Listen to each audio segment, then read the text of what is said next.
Clicking is working. So joy and productivity, and what in the world do they have to do with each other? I do want to take you back and just give you a little bit of background about my work and how we have landed on this topic today. I was in sales, and I developed a sales team many, many years ago, decades ago, actually, and built that by providing leadership workshops and also teaching people to provide presentations. And was at the top of my game. My work was just going beautifully. 3 healthy children, a wonderful marriage, living in a great community. And out of nowhere, in January of 2005, my middle daughter, her name is Caroline, she got a virus. And she was a cheerleader and a swimmer and a perfectly healthy young lady. And this virus, which the doctors called just a little virus, is documented today at the CDC as a virus of unknown etiology. This virus traveled to her brain and caused her to have something called encephalitis, which about 50% of people do not survive. And if they do survive it, they are left with some serious traumatic brain injury. Well, we thought Caroline was one of the lucky ones because through a lot of rehab, she came back almost to herself with a slight learning disability. But the encephalitis left her with epilepsy, i.e. seizures. And so when people have epilepsy, most of the people who have epilepsy, either with surgery, but mostly with medication, the seizures can be controlled. Well, she was one of the few whose seizures were not controlled. And about a year into this tumultuous journey, looking everywhere, and I trust me, I traveled this country over and remain her warrior today. I sat down with her neurologist about a year into this journey, and I said, Dr. Weissman, we were at the Emory Clinic, and I said, can we please take her off these drugs? My little social motivated girl is gone, and they're not working anyway. And Dr. Weissman said, no, we can't take her off these drugs because every time she has a seizure, her seizures travel such that they're damaging her hippocampus. And the hippocampus is in charge of our ability to learn and to remember, and it controls our emotions. So that day marked what is now over 18 years of study of the brain and neuroscience, how it relates to us. And today I will tell you that Caroline, due to years and years of seizures, is a very simple example of how our brains work today. So I will never share my knowledge and what I have to share with others without giving her credit, because she was the inspiration to this work. And if it affects your life, even in some small positive way, then it gives meaning to her suffering. So that is the story behind how I launched Talk to the Brain. And as I began to study the brain, I continue to have these aha moments that aligned with my teaching of communication. Like, oh, that's why audiences or one-on-one conversations, that's why these might go well and those might go well. But the other piece of it is, through this studying, what I've learned now is that this study actually in many ways has saved my life. When I've been in the most difficult, most tumultuous times in my life, feeling grief and stress and pain, I have a deep understanding of that. And it helps me to not only help others, but it helps me to maintain a peaceful, balanced, joyful life and remain the warrior for my daughter. So that's what we're going to focus on today. And I'm going to keep an eye on the time. Okay.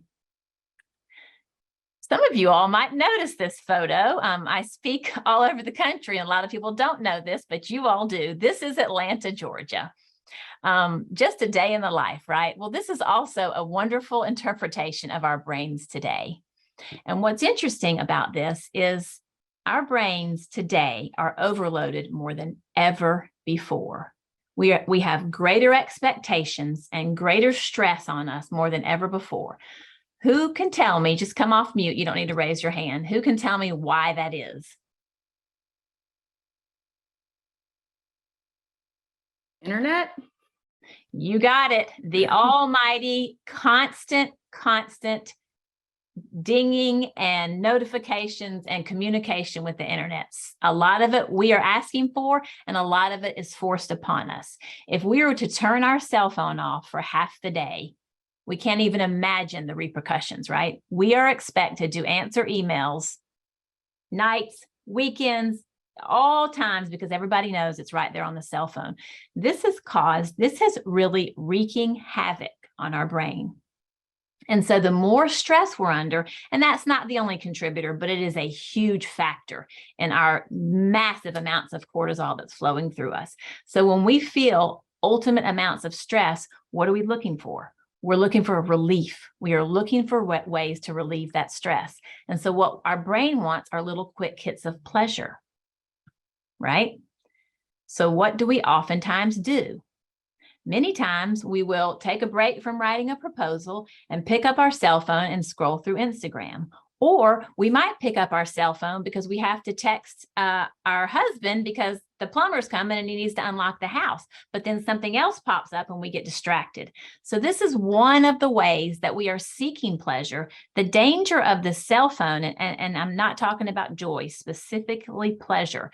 One of the dangers of especially seeking pleasure from a screen is that we're not always going to get that pleasure. We might hope that we're seeing something on social media that makes us happy or somebody likes our post, but no, we open it up and we find out, we got bad news from a doctor or a client. So our brain is now even under more stress and more cortisol. But what are some other ways that we are seeking pleasure today, quick hits of pleasure, that to help us deal with the stress that we're under? And I'll go first while you're giving this some thought. At the end of my day, I typically will sit down to a glass of wine. That is pleasure, not necessarily healthy. What are some other ways that we are getting hits of pleasure today? Entertainment, going to the movies or going to a play or just trying to find your happy place, right? Trying to get to a happy place. Absolutely. And some of those that you mentioned, Audrey, thank you. Those can tend to be more healthy. So like going to a play with friends, and we'll talk about the science of that in just a minute. But other ways that in this culture today that we are seeking hits of pleasure to deal with stress are Netflix, binging Netflix, shopping, even our work. Even our work can help us to deal with what we think is stress. And this is an important one because really many times what we are doing is we are escaping something. So for me personally, and I'll tell you something that I'm not proud of, but for many years, especially when Caroline got sick and I was still trying to manage my business, manage the life of 2 other children, my cigarette smoking, which was just a social thing, became my best friend.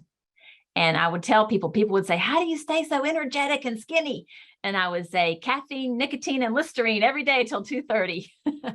That was many, many years ago, but I was addicted to something. I was running and trying to escape and sticking with my caffeine and my nicotine. Those were my pleasure hits back in those days, to try not to focus. So we're going to tie this into productivity, but I want to go into a deeper understanding of this. What I was addicted to and what my friend Jim was trying to do by avoiding stress is he was leaning into an addiction of something called dopamine. And I bet every one of you has heard of dopamine because dopamine has been studied over the past 10 years at great length. Dopamine is not simply pleasure. Dopamine is the anticipation of pleasure. It is so powerful that I could, because I was so embarrassed that I was a cigarette smoker, I could go all day without smoking, especially if I was with clients, and just thinking about getting my kids to bed and sitting on my back porch with my cup of decaf and my Marlboro Light would give me a sense of calm. That's the power of dopamine. But what we are really after, what our brains are wanting, is some sense of relief. Now, I also want to be clear, dopamine is a good thing and we need it to be healthy, but it's highly addictive. It's a small molecule. We can generate it quickly, but it leaves our body very quickly, making us want more and more and more. What we are after, though, is relief. In some way, our brain is after relief, and that comes in the form of endorphins. We're not always going to have the opportunity to get endorphins, right? We're at work, we've got a lot going, we're stressed, we need a break. We can't go out for a run and get something that relieves our pain. But I share this because it's very empowering to know that this is how our brain is wired. We feel stress, we feel strain, we want pleasure because we're looking for relief. And so what's going on in our culture today is this is dramatically damaging our ability to be productive. And there are not there are very few people who don't want to elevate their productivity, but we are constantly either interrupted or we're looking for hits of pleasure. Other forms of pleasure, which can certainly be distractions that are not healthy, are sugar, salt, fat. So there's a lot of eating ways we can get those quick hits of pleasure. Anything that's easily accessed, we're going to grab it because of the stress that we're under. So our brain is not wired to be constantly distracted with these hits of hopeful pleasure, but we're expected to answer Slack and WhatsApp and emails, and the list goes on. And all that is firing cortisol and something called norepinephrine in our brain, and it's hurting our productivity. So while we know intuitively that some of the things that we talked about earlier would help nurture us, we are under this misnomer, this myth that it's not going to help our productivity. So I'm going to share with you all now the science around how this can help our productivity. And I'm talking about the difference between pleasure and joy. So we've talked about pleasure just to highlight sitting down and binging Netflix. That's pleasure, sheer pleasure. I'm not even saying not to have that. We want pleasure. The Greek philosophers many years ago used to believe, however, that enough hedonistic hits of pleasure could accumulate to happiness. And then they realized, no, that's not the case. What actually we need is happiness with purpose. And they called that something. So rather than hedonism, they called that eudaimonism. But then they said, no, what we actually really need is something called arete. And this is key. Arete is when we are having pleasure and joy, which is happiness with purpose. And we're also learning and stretching and growing to reach our potential. That's something called arete. And now there's science to back that up, that's when we're in our best space. So when we are highly productive, and we are in a joyful state, we are at our very best. And we have the ability to actually manufacture that. So let's dig in a little bit deeper into how we might look at that. I want to introduce something else that I bet you've heard of, and this is serotonin. Depression, as you probably know, at an all-time high in this country. And people need something called serotonin to help them not feel depressed. Serotonin is that feeling that we get when we feel confident, when we feel seen, just like we were talking about earlier, when we feel like we are capable. We can sometimes get that from social media, right? Or we can get that when someone pats us on the back and says, hey, good job. But when we can really help someone to elevate their serotonin is when we offer specific, very specific and unique compliments and praise to other people. So we're looking for people's gifts. That makes people's hearts soar. It makes them feel good, and it makes them feel hits of joy. But it's not enough, because serotonin is just like dopamine. It's highly addictive and it leaves our body quickly. But partly with seeking to look for the gifts in others, which can help people to feel good, there's something else that we really want to lean into. Now, a lot of people might say to you, I don't need praise, I don't need awards, just give me the paycheck. Well, I will share with you that we all have one value that is universal, and that is that we all have the need to matter. We need to make a difference, and we need to matter. And we can do that by learning how to make deeper connections, not only at home, but with the people at work. And when we do that, that elevates something called oxytocin. And what is exciting and powerful about the elevation of oxytocin, which is a neurotransmitter and also a hormone, is that when our oxytocin is elevated, our desire, our craving for quick hits of pleasure goes down. If you're sitting across from somebody in a romantic dinner, fully in the moment, fully in love, you're not thinking about reaching for your cell phone because you're fully engaged in that trusting, bonding relationship. It's not only romantic love, though. I'll tell you a quick story. I do want to keep looking at the time. A quick story about the power of dopamine versus oxytocin. I'm not a smoker anymore. I have a second husband whom I am wildly in love with. And when we first started falling in love, that's when dopamine is flowing, and you're early on in a relationship, and every text message and every conversation just lights you up.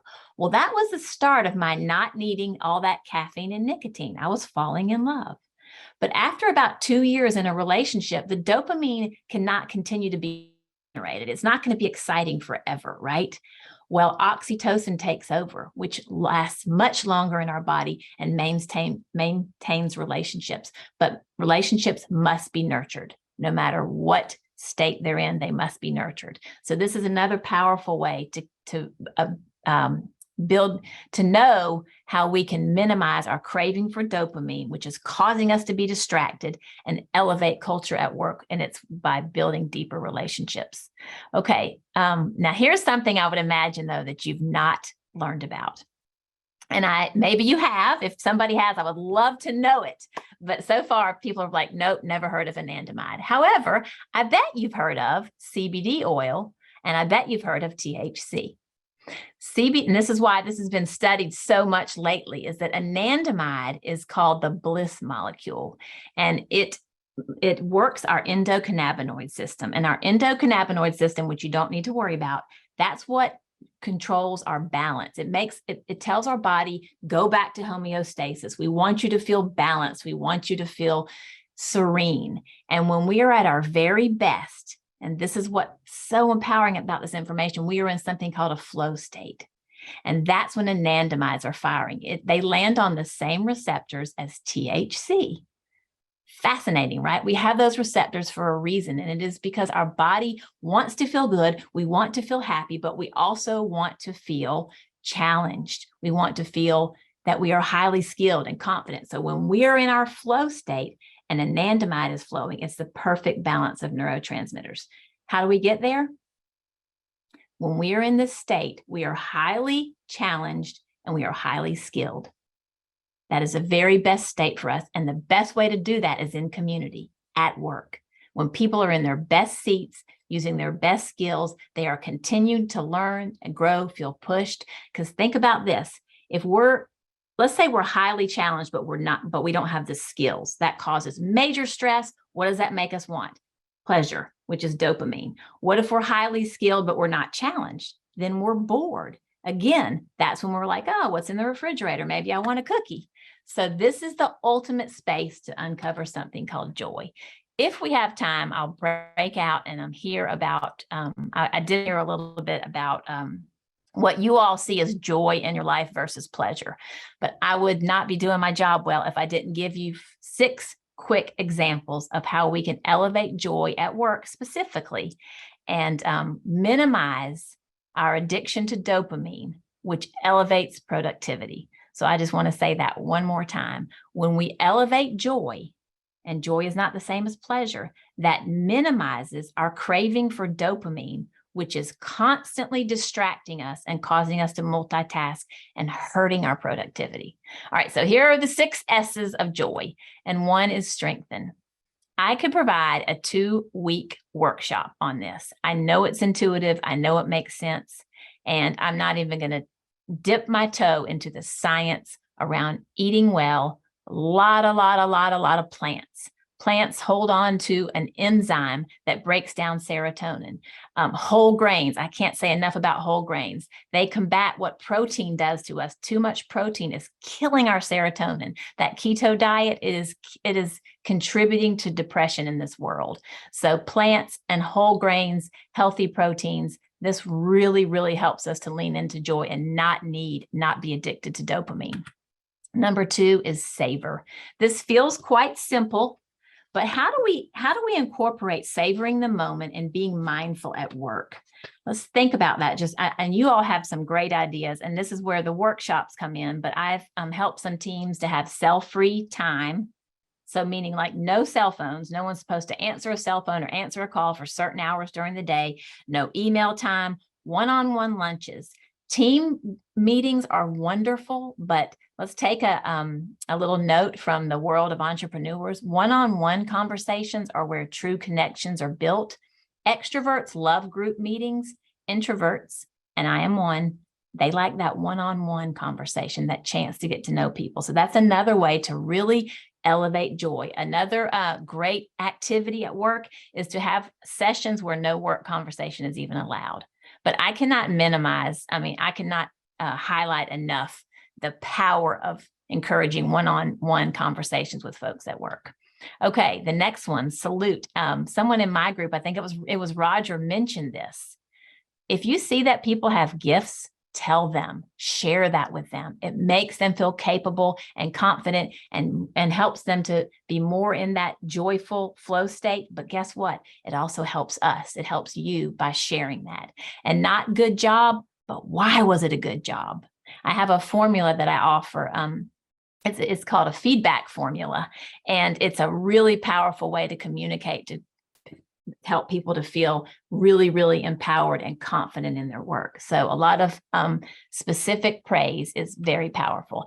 The next one, and this goes to that Anandamide state. Work with teams, work with others to make sure we're pushing ourselves, we're growing. I like to take a piece out of the book from, I don't know if you all are familiar with the refugee school right here in Atlanta. It's one of two, and their philosophy is unbelievable, but they will not let anybody fail, because the person that is struggling the most is the weakest link, is the most important piece of the team. So the team stays together and grows together. And this is going on in a school, but this is where people can really lean into that joy and not feel any need to take breaks, to have distractions that are contributing to our stress. And that is to stretch and grow and learn together. Seeing each other is another powerful way to build connection. We all have this tendency to judge others. I can't believe he said it that way. I can't believe she's doing that. And then we end up taking time. Another little hit of pleasure is to get on the phone and maybe gossip with somebody about the frustrations at work. And especially, somebody said it, leadership. Like, if leadership's not modeling behavior for connection and elevating joy, it's almost impossible for the team to do exactly that. But when we take the time to really listen to each other and understand where people come from, then we're growing in productivity rather than wasting our time complaining about what is. So before we make a judgment, seek to understand why someone thinks the way they do or behaves the way they do. And the last one is share. And this is a quote taken from one of my favorite mentors, Brene Brown. I'm sure you all have heard of her. And it says, as you can see, you either walk inside your story and own it, or you stand outside your story and hustle for your worthiness. All this is really reminding us to do is to not feel like we have to show up with all the answers, being completely capable and credible, and hiding where we have some insecurities. It's asking for help. I uncovered a new favorite quote recently from Simon Sinek. I was listening. He has a fantastic little podcast called Optimism. And he said this. He said, trust grows more when we ask for help, not when we are offering it. It is our natural inkling to offer up help. How can I help? How can I help? But what is a very powerful way to gain trust and connection is to go to someone and say, I need help. That's powerful. That's vulnerability. That elevates oxytocin and minimizes our need for those crazy distractions from cell phones and cookies and cakes and caffeine and cigarettes and all those things. So here is a quick summary of the 6 S's. And I really, as you can imagine, dusted over these, but I would love to talk more with you about how to incorporate this with employees. You saw my good friend and co-host with me today. Her name's Catherine Sable. She and I host something called the Daily Huddle. She does a lot of great work too around the imposter syndrome and the feedback conversation that I mentioned. But we host something every Wednesday morning from 9 to 9:30 called the Daily Huddle. So if you like this conversation, there is more that came from, and we would encourage anyone to show up and just get a shot of joy. So these are the 6 things that that I summarized very quickly.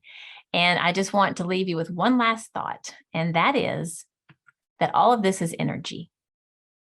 And most of what I shared about joy, maybe you've not thought of it, not thought of the science of it, not thought of how to incorporate it. But I think that most of what I shared, we already know.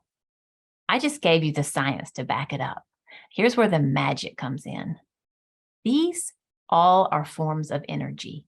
And there's only one person that is in control of your energy, and that is you. That is absolutely you. And I share this because all of these activities, we just can only, just like they say, how do you eat an elephant one bite at a time? They take practice.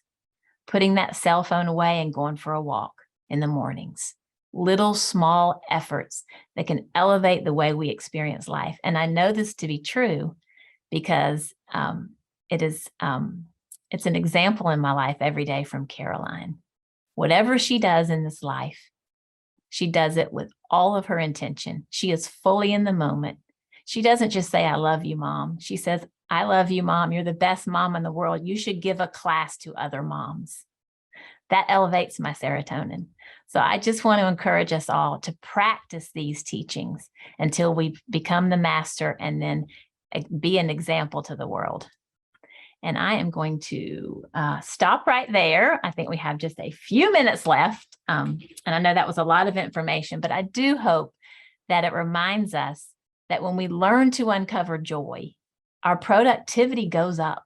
The way we experience work, it will become more powerful, more beautiful, more enjoyable, which helps retention and culture at work. So I'm really appreciative of this opportunity, and I'm here for questions, comments, or anything else you might need. Thanks so much, Tara. That was phenomenal. Oh, thank you. And I would love to open the floor. We have a few minutes left. Not enough time to go into a breakout room, but I think we have a good group to open the floor and provide questions or Yeah, I ask would love to hear, questions. like, what are people thinking? Like, how do you get your little hits of joy or pleasure? For me, traveling is a big sense of joy. So experiencing other cultures and kind of getting out of my comfort zone. So that's something that I always try and focus on. Sometimes not always possible, but. Well, getting out of your comfort zone is absolutely proven to elevate anandamide, which is what people are so fascinated with studying right now. Neuroscientists are. Hi, it's Audrey. I would say leading with the servant's heart. I'm sort of in my world. I'm known as the diva with the servant's heart. I have a great deal of energy, and I'm in a constant love affair with myself. I say that very proudly. I think you have to, in order to give love and be positive, you have to look in the mirror every day and love yourself first. And that's the energy I think that you move through your day, and it touches everyone that you come into contact with. But I also, there is something joyful about serving, and I find purpose in it. And to see the look on people's faces when you help them, when you inspire them, when you do something. I'm telling you, I live in this sort of constant state of gratitude. So I identify with a lot. It was just an excellent presentation. And I was jotting down notes feverishly. You give me a lot to think about and to share with not just my coworkers, but also with my family. So I thank you. Oh, I'm so glad. Thank you for sharing that. You just gave us an example of elevating serotonin and oxytocin. So you're a beautiful example of that. I know I rushed over a lot. There's just so much to uncover here, but thank you. I'm glad it meant something to you. I'll be reaching out to you. Thank you. Excellent. Thank you.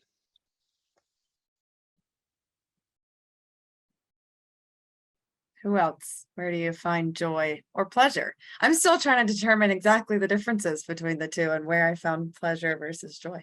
Thank you for saying that, because it's not like it's one or the other. Pleasure and joy go together. So if I'm going to eat a cupcake, it gives me pleasure. If I'm going to make cupcakes with Caroline and eat the cupcake, it's pleasure and joy all wrapped up together. So I'm not suggesting that we don't lean into pleasures. Certainly enjoy your pleasures, but we oftentimes feel almost, and it's an addiction to dopamine. That's what it is. And adrenaline. I mean, our body, we're looking for that. It's dopamine. Have you ever seen one of the medical shows where someone's dying and they're like, give them dopamine? It's almost like, I don't want to say speed because we're in a professional setting, but it hits the same receptors. It feels good and we need it. We just don't want to live in an addiction to it, to where we're not taking time to breathe and treasure relationships. Jerry, were you going to say something? Yeah, I was going to say, because I've been back in the office full time now, my point of joy is getting home. and have the dogs greet me, seeing my wife, going out to the deck, watching the dogs run around. It's that point, it's that 30 minutes that I know at the end of each day that I'm going to experience that I look forward to. Thank you for sharing that. I feel that I still get excited when my husband comes home. I'm like the dog. Yay. Oh, Anyone else?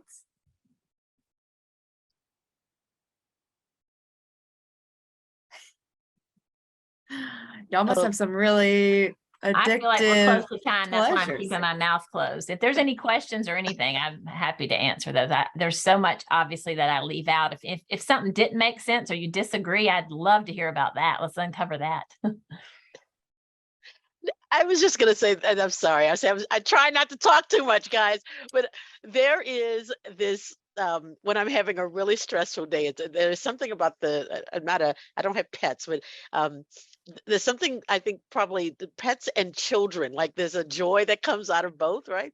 There is this little, I think she's 5 now, but she's on YouTube. And when I tell you, it's just pure joy. So if I'm stressed, I'm like, let me just go and see and I'll replay the same little video where there's just that brilliant innocence and the way she laughs, the way she celebrates. It's just a child, it's a child living in their own moment, but it is, I can hit it like replay 100 times.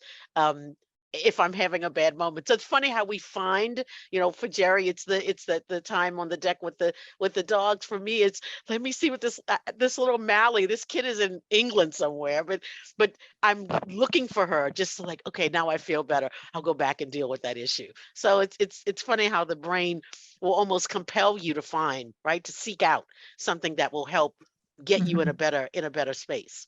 Yeah, things like that inspire us. So thank you for sharing that. You should put the link in the chat. I will. I I will. agree, Audrey, because kids also, it's like simpler in a way, and it's just simple joy, and it's not complicated. And I agree with that. Well, it is 1 o'clock. I know a couple of people had to hop off already, but we so appreciate your talk, and we'll definitely have to bring you back into, hopefully we will be having our next one in November. We will be having it in person, everyone. I think we would love to get some more of that personal relationship back again. So please mark your calendars for November. We'll be sending that, and Tara, hopefully you can join another one coming up. And so I hope everyone has a great rest of your day, and we will be sending Tara's information so you can contact her if you'd like. So I would love that. Thank you so much. I do hope to come back. Thank you all. Go be Thank joyful. you. Yes, have a great day, y'all. Bye-bye. thanks, everyone. Mhm.